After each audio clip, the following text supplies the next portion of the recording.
pour que que ça en fasse de la meilleure viande en quelque sorte. Exactement. Oui, c'est une tradition. Enfin, ils font ça dans le respect évidemment, et on ne peut que être.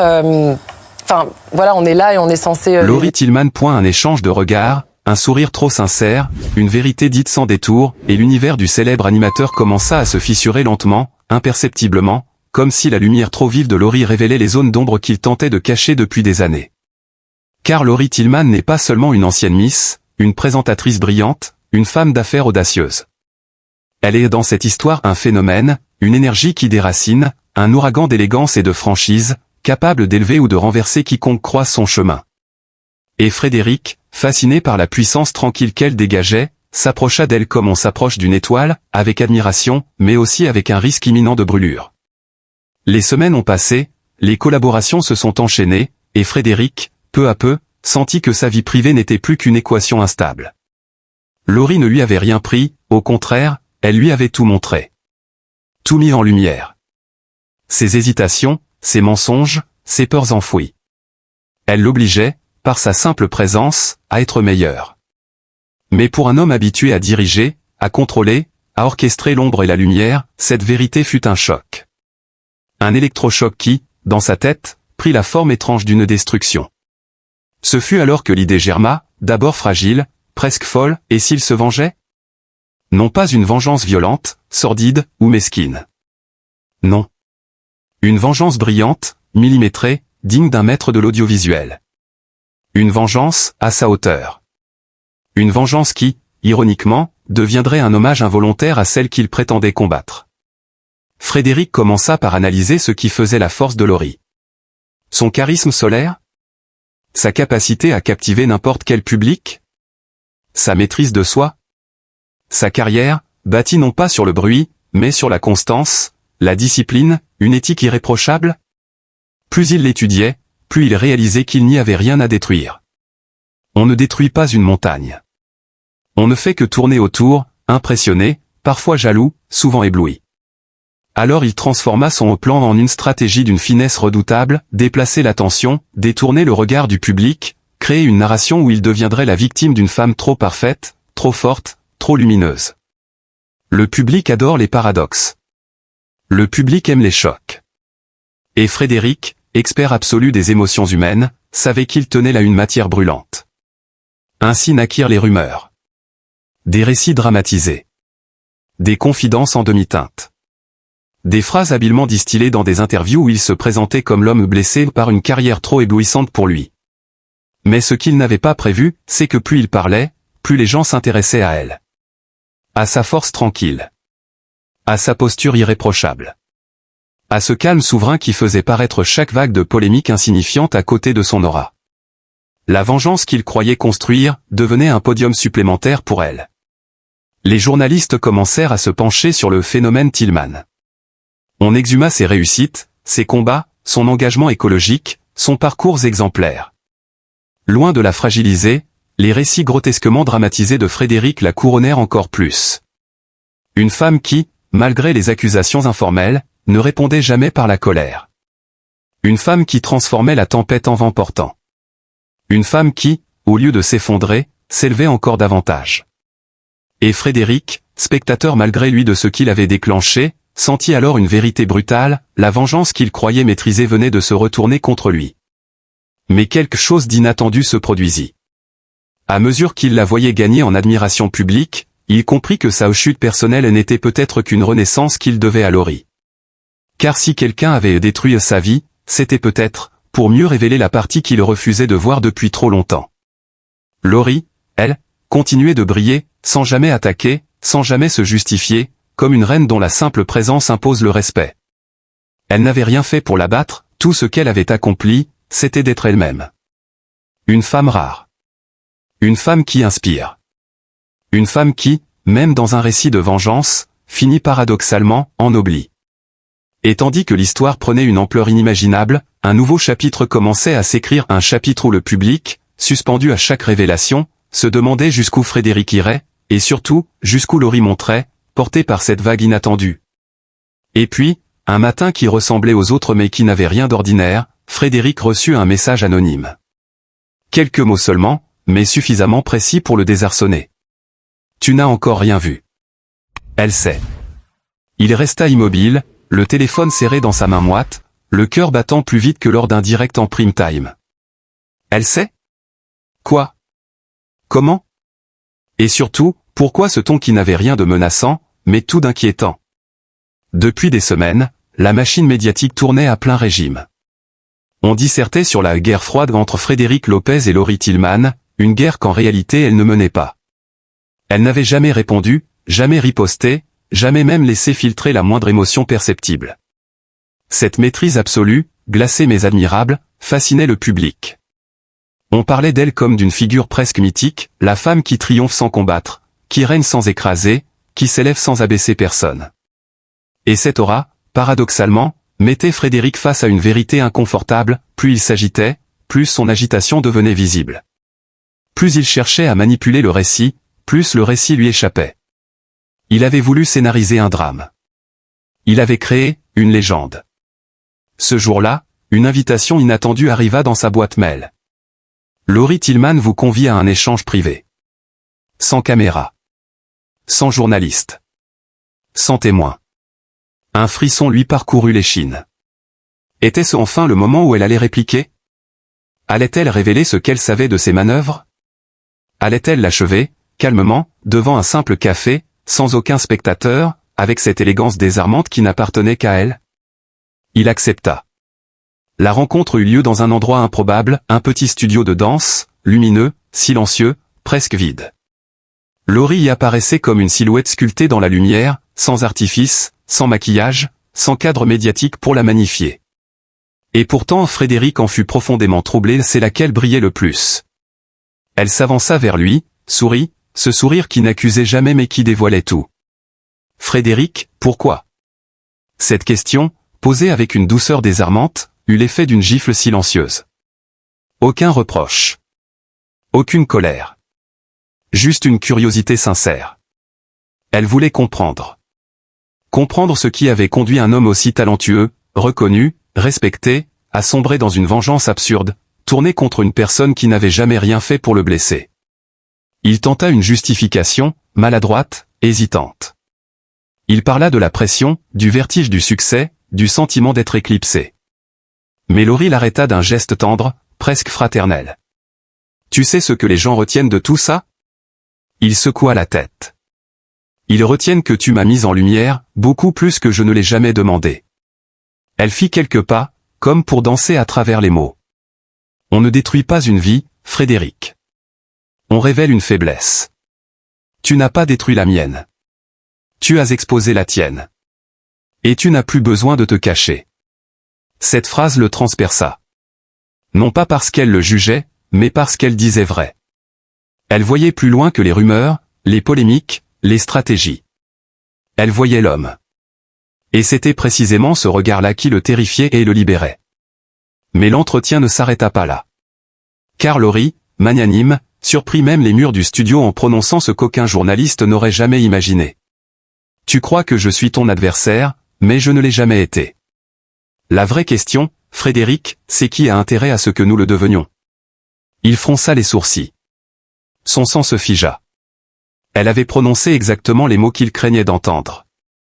Tu penses qu'un message anonyme arrive par hasard? Continua-t-elle. Tu crois que nos noms sont partout parce que tu bouges les ficelles? Non, Frédéric. Quelqu'un pousse l'histoire plus loin que toi.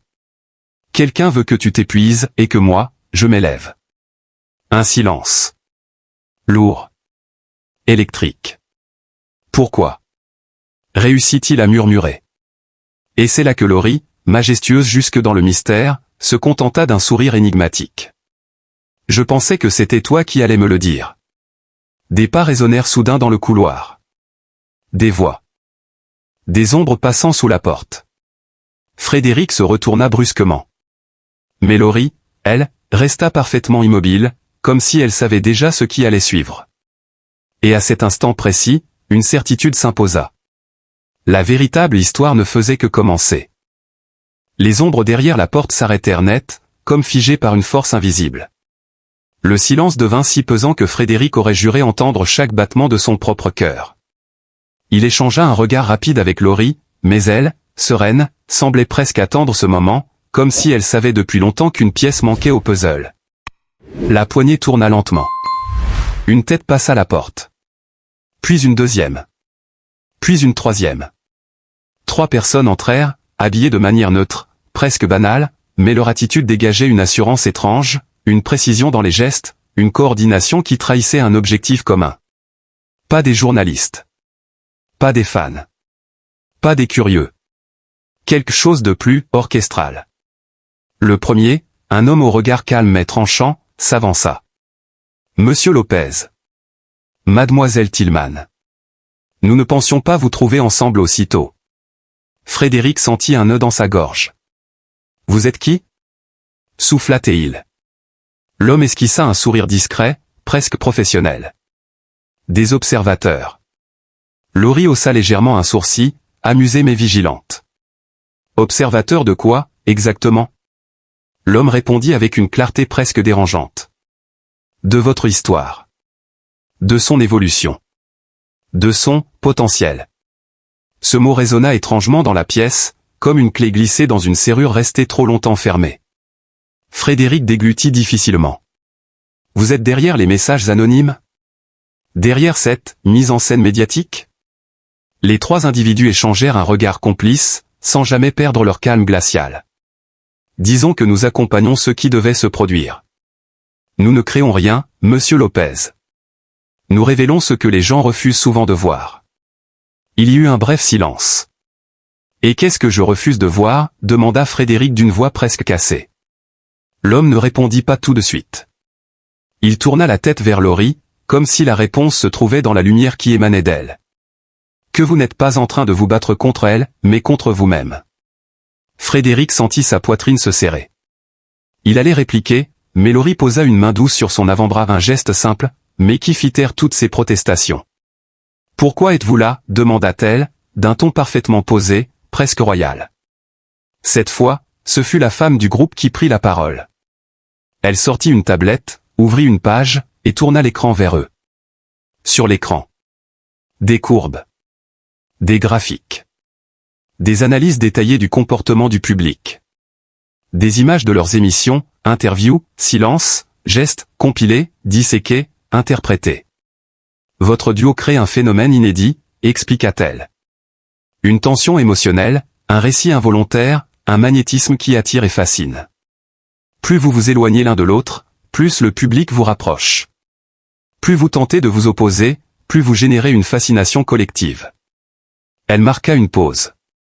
Vous êtes en train de devenir une dynamique incontournable. Un axe central dans un paysage médiatique fatigué. Et surtout, elle pointa Laurie du doigt avec respect, presque avec révérence. Vous, mademoiselle Tillman, vous êtes devenue l'élément que personne ne peut ignorer. Vous incarnez l'élégance dans la tempête, la force silencieuse, la noblesse face au chaos. Vous ne répondez pas. Vous ne frappez pas. Vous ne vous justifiez jamais. Et cette posture crée un mythe. Frédéric sentit l'air se raréfier autour de lui. Laurie, elle, demeurait immobile, presque sculptée dans une calme grandeur. « Et que voulez-vous de nous » demanda-t-elle d'une voix parfaitement contrôlée. L'homme reprit la parole. « Simple. Nous voulons que vous continuiez. Un temps. Ensemble. » La stupeur fit vaciller Frédéric. « Ensemble » répéta-t-il. « Après tout ce que après ce que j'ai essayé de faire ?» La femme sourit, comme si elle avait anticipé cette question depuis des mois. « Ce n'est pas une faiblesse, monsieur Lopez. C'est une matière première. Le public aime voir un homme s'effondrer, pour mieux renaître. Et ils aiment voir une femme, surtout une femme comme Laurie, lui tendre la main, non pas par pitié, mais par grandeur. » Laurie plongea son regard dans celui de Frédéric. Un regard qui disait tout et rien à la fois. Un regard trop profond pour être un simple jugement. Un regard presque initiatique. « Et si je refuse » demanda-t-elle. Le troisième membre du groupe, silencieux jusque-là, prononça enfin ses premiers mots, d'une voix basse mais glaciale. « Alors quelqu'un d'autre racontera l'histoire à votre place. » Ce fut le moment où Frédéric comprit. Il n'était plus le maître de son propre récit. Et Laurie. Laurie était devenue quelque chose de plus grand qu'une simple personnalité publique. Une icône. Un symbole. Un centre gravitationnel que nul ne pouvait éviter, surtout pas lui. Il inspira profondément, le regard fixé sur elle, tandis que les observateurs attendaient. Il allait parler. Il allait décider. Mais au moment exact où il ouvrit la bouche pour répondre, la porte se referma brusquement derrière les trois inconnus, les isolant à nouveau dans ce studio silencieux. Les lumières vacillèrent. Un nouveau message vibra dans la poche de Frédéric. Il le sortit. Regarda l'écran. Un seul mot. Déjà trop tard. Laurie, elle, restait parfaitement droite. Un léger sourire, mystérieux, indéchiffrable, se dessinait au coin de ses lèvres. Et l'histoire, à cet instant précis, venait de franchir un point de non-retour. Le silence qui suivit le message fut si profond que l'air du studio sembla se contracter. Frédéric, figé, tenait encore son téléphone dans une main tremblante. Laurie, elle, ne clignait même pas des yeux. Son visage demeurait impassible, presque souverain, comme si elle avait anticipé cette tournure depuis longtemps. Qu'est-ce que ça veut dire ? Réussit-il à murmurer. Mais Laurie ne répondit pas immédiatement. Elle s'approcha d'une fenêtre donnant sur une ruelle obscure, observa un long instant le monde extérieur, puis dit enfin, d'une voix posée. Cela signifie que la partie s'est déplacée ailleurs. Et que nous ne sommes plus les seuls joueurs. Elle tourna la tête vers lui, et Frédéric comprit un non, ressentit que quelque chose venait de changer en elle. Une intensité nouvelle. Une lucidité implacable. Comme si la menace ne faisait que révéler encore plus sa force intérieure. Il s'avança. Laurie, tu savais ? Tu as deviné quelque chose ? Elle inspira profondément. Pas deviné. Ressenti. Lorsque trois inconnus entrent dans une pièce avec autant d'assurance et autant de données sur nous, ce n'est pas un hasard. C'est une stratégie. Une opération. Quelque chose de préparé depuis longtemps. Un frisson le traversa. Mais pourquoi nous ? Pourquoi toi ? Laurie esquissa un sourire très léger, presque triste. Parce que je représente ce qu'ils ne peuvent pas contrôler. Un silence. Et parce que tu représentes ce qu'ils peuvent manipuler. Ces mots tombèrent comme une sentence. Frédéric voulut protester, mais tout son corps le trahissait, il savait qu'elle disait vrai. Eux deux n'étaient pas seulement des personnalités publiques coincées dans un récit médiatique. Ils étaient devenus des pièces dans un jeu beaucoup plus vaste. Soudain, un bruit métallique retentit dans le couloir. Un cliquetis sec, comme un cadenas qu'on referme. Puis le son indiscutable d'un verrou qu'on tourne. Frédéric se précipita vers la porte, l'ouvrit brusquement. Un couloir vide. Mais vide d'une manière anormale, aucune trace des trois inconnus. Pas de pas. Pas de voix. Pas même l'écho d'une présence. Comme s'ils n'avaient jamais été là. Ils sont partis trop vite, murmura-t-il. Ou alors ils n'étaient jamais venus de la manière que tu crois, répondit Laurie calmement. Il se retourna vers elle, désemparé. Mais alors c'était quoi ? Une hallucination collective ? Un montage ? Non, coupa-t-elle. C'était un avertissement. Elle s'avança vers lui, son regard brillant d'une détermination presque surnaturelle. Frédéric, tu dois comprendre, tout ce qui t'arrive, les messages, la chute médiatique, les rumeurs, ce n'est pas une conséquence de tes actions. C'est un scénario. Quelqu'un écrit autour de toi. Quelqu'un veut te pousser dans un rôle précis. Et toi, demanda-t-il faiblement. Moi ? Elle sourit. Je suis le point de résistance. Celle qu'il n'arrive pas à faire plier. Il la dévorait du regard, cette femme, cette présence presque intemporelle, irradiait une puissance tranquille qui le submergeait. Une force rare, noble, impossible à étiqueter. Alors que fait-on ? Demanda-t-il enfin, comme un aveu de faiblesse, mais aussi de confiance. Laurie s'approcha si près qu'il sentit son souffle, léger comme une promesse. On reprend la main. Elle sortit soudain un petit objet de la poche intérieure de son blouson. Un badge. Simple, noir, sans inscription visible. Mais à l'arrière, un symbole discret, un cercle barré, presque gravé à la main. Frédéric écarquilla les yeux. C'est quoi ça ? Laurie répondit sans détour. C'est ce qu'ils ne veulent pas que tu trouves. Elle plaça le badge dans sa main, referma ses doigts autour, puis ajouta d'une voix basse, intense. Quelqu'un t'a mis un pas en retard dans cette histoire. Avec ça, tu vas faire un pas d'avance. Un frisson remonta le long de la colonne vertébrale de Frédéric. Il sentit, pour la première fois depuis des semaines, une nuance d'espoir. Mais aussi une peur plus profonde, la sensation d'entrer dans une zone où plus rien n'était certain. Il releva les yeux vers Laurie. « Tu vas rester avec moi ?» Elle sourit, mais ce sourire avait un éclat presque prophétique. « Je ne suis pas ici pour te laisser tomber. Je suis ici pour écrire notre version de cette histoire. » À cet instant, les lumières du studio s'éteignirent brutalement. Un claquement sec. Une coupure totale. Le noir absolu. Puis, dans le silence le plus complet, une voix s'éleva, amplifiée par des haut-parleurs invisibles. Une voix grave, calme, parfaitement maîtrisée. Vous n'auriez jamais dû commencer à chercher. Frédéric frissonna. Mais Laurie, elle releva simplement le menton, droite, impériale, prête. Et l'histoire, maintenant, s'enfonçait dans un territoire où la lumière et l'ombre ne seraient plus jamais ce qu'on croyait.